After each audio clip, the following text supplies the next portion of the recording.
Hi YouTube! Today I'm going to share something that is very close to my heart because a lot of my friends recently they asked me, is it expensive to get married in Singapore? So I told them that getting married in Singapore is not a difficult task. However, that doesn't mean that you don't need money. Most of the time, the common misconception that a lot of young couples have is that they need to prepare a lot of money. To me, it really depends on what kind of wedding do you want. For me, when it comes to financial advice, or rather my experience so far is that if you are a couple that don't mind having a wedding that's very simple and probably have like maybe 4 to 5 tables, then you don't need to be too worried because it's more catered for closer friends. And at the same time, when it comes to the current situation in September 2025 in Singapore, if you talk about the higher end wedding per table, it could be easily 2,000 over dollars in Singapore. So that consists of 10 participants. So if let's say for 5 tables, 2,000 over dollars, that will be times 5, which is probably 12,000 plus GST in a sense. So if let's say it's 12,000, then that's the money that you have to cater for or prepare. However, there's one thing that a lot of people they might forgotten is that when your guests, when they attend your wedding, they will definitely give you ang pao. So ang pao in Singapore terms, it means that they give you some kind of money to give you the blessing. And to be fair, the current market in Singapore, or other people might do is that they will check it out. How much is it for the table, and for each participant they might give like maybe 100 plus 150 to 200 or 300 depending on the relationship that you have with the participant, with the wedding couple. So in this kind of situation, if I put it like 20 to 30%, if they are not so close to you, then probably you lose that money. So if it's 12,000, probably you lose like 20%, $2,000. That means that you will have to cater that amount. But if they are, if let's say there's a table of 4 to 5 or even lesser than 10, most of the time they are family or closer friends. So in this kind of situation, they might give you bigger ang pao, and that could be able to cover most of the costs and even making a little profit from the wedding. So for young couples out there, if it's a small wedding, then these are the things that you need to take note of. If you're talking about more high-end kind of wedding, or rather you have more tables, same thing. If you're talking about $2,000 per table, let's say there are 30 tables, so in total they'll probably need like 60 over 70,000. Crazy, isn't it? A lot of times people might feel like, wow, saving 60 to 70,000 is not an easy task. I definitely have to agree on this point, because when young couples they graduate from school, they started their work, they have a lot of loans they need to pay, which is very common. So if they have to pay for the loan, yet they have to save up for wedding and even for their coming BTO houses, this is a costing that a sum of money that they have to set aside, which is very real in Singapore context.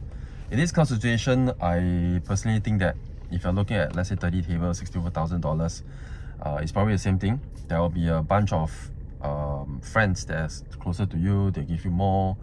There are also a group of friends that probably not so close to you, they'll give you ang pao, but then the thing is the amount might not be huge.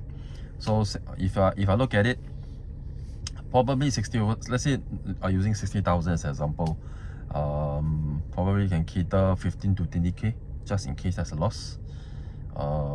That is the amount that I have to cater for lah. So 10 over to 20k is not a huge amount, especially for when it comes to wedding dinner.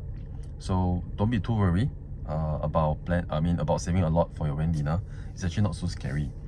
For my advice out there is that there's one part that some couples they might neglect, or first time they get married, right? So they are unsure. This part is very real. So when it comes to getting married, sometimes the family side might request certain number of tables from the groom side. So let's say total there are a good, let's say 30 tables. The bride family side might request, let's say 5 tables. So these 5 tables, what it basically means that this money, right, these 5 tables, the money collected, will be given to the family side, given to the bride family side. So that money will not come back to pull in as part of the total sum of ang pao money to be used to pay for your wedding dinner.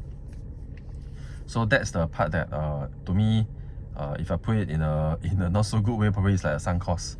However, it's a money that I mean it's getting married, right? So it's a sum of money that you have to pay lah ultimately.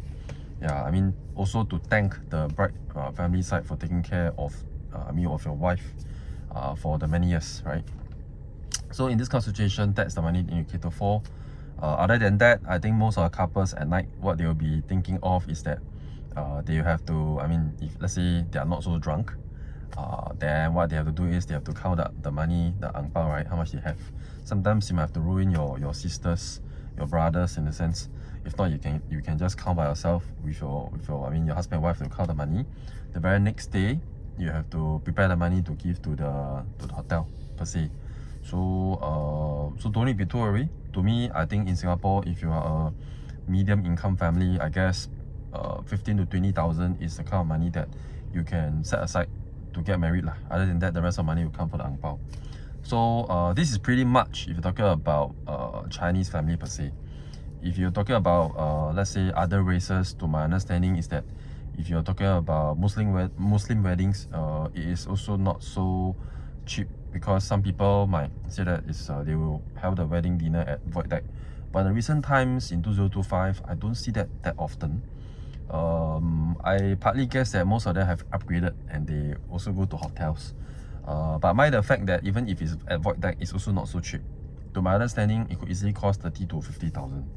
So that is a sum of money that all the couples, I mean, let's say you're from other race, you have to prepare for lah, per se. So that's the money that you have to cater for, especially for marriage. One other cost thing that I think is something very close to heart is that photo shoot. So if you're, I mean it's your first time taking photo shoot, right? So for photo shoot, if you take in local context, typically people will go to Tanjong Pagar and they walk down the street. For Tanjong Pagar wise, there's a lot of photo studio out there, wedding studio, they can take a look and choose. The costing, to my understanding as well, is roughly $3,000 to $5,000 for the whole renting of the attire, I mean the suit, the dresses, the gown, every single thing. The photographer, there will be likely an indoor shoot, there will also be an outdoor shoot, only based in Singapore. What I observe in the recent years is that a lot of people, it's already so-called after COVID, right? So a lot of people, they don't mind to hire a photographer or even engage a photo studio in overseas. So the common ones that I heard recently is that some of them, they would like to take nice photos in China. So in China, you can Google, or rather find out in China which area or which country or which state that you think that you would like to take photos over there. I have to admit that the scenery out there in China is really so much nicer. So that costing is a part that you have to think of, because if you're going to hire the photo studio back in China over there, the overall cost and the time spent and the rest should be much lower than if you engage a photographer and take photos and follow you, because you have to pay for the air ticket and their lodging and food, so on and so forth, if they follow you to China.